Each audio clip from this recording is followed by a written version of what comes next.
Kushtia officers কল্যাণ forum আয়োজিত আজকের এই ইফতার মাহফিল এবং দোয়া অনুষ্ঠানের সভাপতি প্রীতিভাজন ডক্টর ক্ষমা কবিরুল ইসলাম, মঞ্চে উপবিষ্ট শ্রদ্ধেয় রাশেদ ভাই, মঞ্চে এবং সামনে সমবেত বৃহত্তর কুষ্টিয়া কল্যাণ ফোরামের সম্মানিত সদস্যবৃন্দ, আসসালামু আলাইকুম। ঠিকই আমাদের এই সংগঠন একটা বড় পরিসরে এখন বিস্তৃত হয়েছে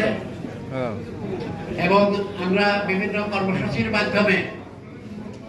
এটি বিভিন্ন সময়ে নানা ইতিমধ্যে কুষ্টিয়া জেলার বিভিন্ন ক্ষেত্রে ইতিমধ্যেই দৃশ্যমান অনেক